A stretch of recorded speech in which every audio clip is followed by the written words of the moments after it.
Saiu o capítulo 195 de One Punch Man. Parece que agora o negócio vai ficar sério. Um grupo de ninjas que é a cabeça do Blast. É a Katsuki. Eles vão conseguir? O Saitama vai interferir? Vamos ver isso agora.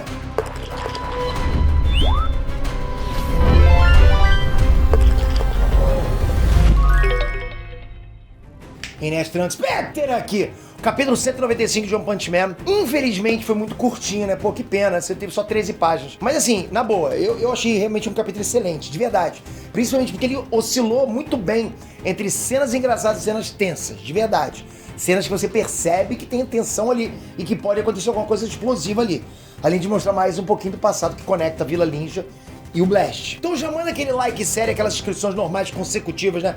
E se puder, essa fandom casca agora de One Punch Man, toca aqui embaixo, ajuda a gente no Ibest, um empurrãozinho. As pessoas a gente ganha fandom nerdística, ganha todas as fãs. A gente tá disputando com Felipe Neto, Whindersson Nunes, Anitta, uma fandom da gente, fandom nerd. Galera, dá essa moral pra gente, só tocar aqui embaixo. Estamos na última fase, daqui não passa mais.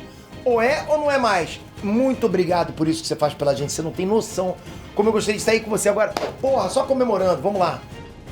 Bom, o capítulo começa com Sonic, velocidade do som, num prédio abandonado, se recuperando da última surra que o Saitama deu nele. Sim, pra variar, ele tomou outra surra, né? Quando ele percebe a presença de duas pessoas que estão espionando ele. São aqueles dois ninjas que se aliaram à Associação de Monstros na saga anterior. Os dois têm a intenção de matar o Sonic. Só que de repente eles são atacados por outros ninjas que estavam escondidos. Exatamente. E eles acabaram revelando que o objetivo nunca foi matar o Sonic, mas sim só vigiar o Sonic e o Flash, que são considerados como desertores da vila. Nesse momento, todos os ninjas que permaneceram na Vila Ninja aparecem. E galera, eu acho que eu nunca ri tanto lendo One Punch Man, porque cada um deles se apresenta e logo a gente percebe o motivo dos nomes. Flash, velocidade da luz, né? Sonic, velocidade do som.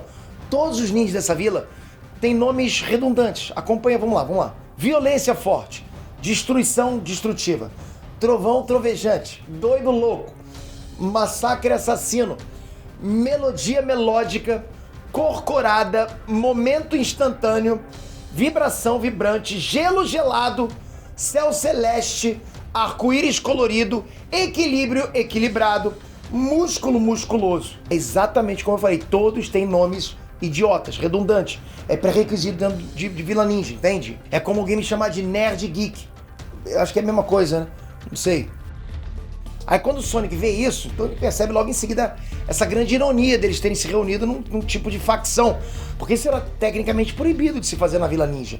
Então o líder deles explica que depois que a vila foi destruída, eles reformularam essa ideologia do grupo para quando chegasse o momento de agir. Isso porque o grande líder deles vai finalmente despertar. O Garra, Ele explica que há 15 anos atrás, o líder da Vila Ninja se engajou num combate contra o Blast, mas o resultado da luta foi que ele ficou todos esses 15 anos em coma dentro de uma cápsula de regeneração, o que bate com aquela nossa teoria lá, que foi ele quem fez aquela cicatriz na cara do Blast depois de ter traído ele numa missão. Mas agora, 15 anos depois, ele finalmente vai despertar do coma dele. Foi lutar com o Blast, ficou em coma, né? Mas pelo menos fez um arranhãozinho no Blast. E ele ainda explica que o plano inicial é assassinar o maior inimigo da vila, que é o Flash velocidade da luz. E me cobra porque eu vou fazer um vídeo explicando essa treta entre o Flash e a vila, ok? Mas, além de matarem o Flash, eles também querem assassinar o Blast publicamente para mergulhar o mundo em terror total. Eles querem causar o caos total. E aí, dessa forma, o líder ninja se tornaria o governante soberano do mundo.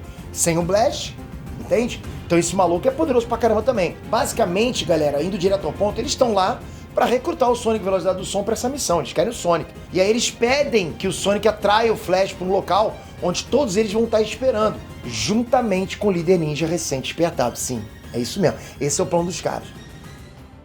O mangá então corta para dentro da base da Associação de Heróis, onde o Flash, o Saitama e a Manako se reencontram com o Blast. E lá a gente percebe que os cientistas da associação estão engajados em encontrar uma cura para as pessoas que viraram monstros, que monstrificaram através das células de monstro, já que as células de monstro realmente transformam as pessoas em monstros, né? Mas só fisicamente, né? As pessoas não possuem aquela insanidade natural dos monstros que a gente vê nas pessoas que se transformaram naturalmente.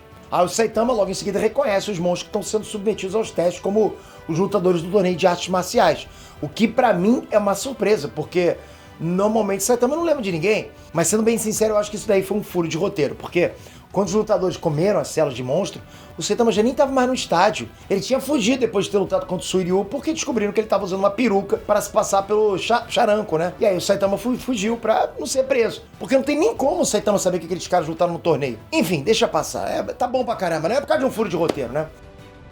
Quando a Manako vê todos aqueles monstros sendo submetidos a teste, ela fica assustada com tudo aquilo, porque ela é um monstro, né?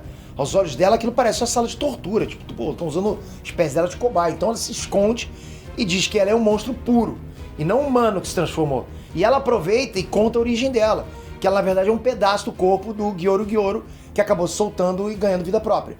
E isso é importantíssimo, porque o Gyoru, na verdade, era uma marionete mental da Psychos, que é quem fundou a Associação dos Monstros. Então isso dá uma importância maior para Manako. Um outro monstro, que parece um urso, né? Que tá sofrendo demais por causa dos testes, inclusive pede para a Associação de Heróis continuar testando ele. Porque ele não tá suportando ser um monstro. Porque todos os alunos dele fugiram da academia de artes marciais dele desde que ele se transformou. E agora ele não tá mais conseguindo viver na sociedade porque todo mundo hostiliza ele. Sabe? Ele virou um cara isolado pra caramba, tipo o Naruto, né? Galera, esse é com certeza um dos momentos mais profundos que o mangá de One Punch Man já mostrou, de toda a história, ok? É a primeira vez que a gente vê uma pessoa demonstrando desespero pra deixar de ser um monstro e voltar a ser uma pessoa. Primeira vez. Mesmo ela tendo plena consciência de que ela é um monstro, só na aparência. Não tem nada impedindo ele de continuar treinando os alunos da academia. Mas a aparência de monstro dele faz todo mundo sentir medo. Isso é pesado, galera, pesado. Dá uma balançada em quem tá lendo ali, de verdade. Então o Blast percebe que a base para cura é o espírito da pessoa. Enquanto ela não sucumbir à insanidade, ainda existe esperança de voltar a ser humano. Então o que acontece? O Flash aborda o Blast e diz que vai direto ao assunto, porque ele tá lá para falar sobre o God. E ele pergunta ao Blast se ele por acaso sabe da relação entre a Vila Ninja, onde ele treinou, e o próprio God. E aí o capítulo acaba. É como eu falei, esse foi um capítulo curto, mas suficientemente grande para quem acompanha a obra. Teve humor, teve revelações do passado, e teve esses momentos nos laboratórios que, pra mim, foram bem profundos, de verdade. Onde prova pra mim que toda aquela pessoa que diz que One Punch Man é só comédia, não tem nada além de comédia, o careca lá mata todo mundo com um soco só, esse cara tá só falando isso porque parou no tempo. E é por isso que eu insisto, dá uma chance pra One Punch Man. Você não vai se arrepender de acompanhar isso tudo. E é isso que eu trago pra vocês em cada capítulo, entende? Ó, me ajuda numa pesquisa, de 0 a 10, qual que tá seu hype pra volta do anime? De 0 a 10, 10 hype máximo, 0 tá nem aí pra isso, por esse anime.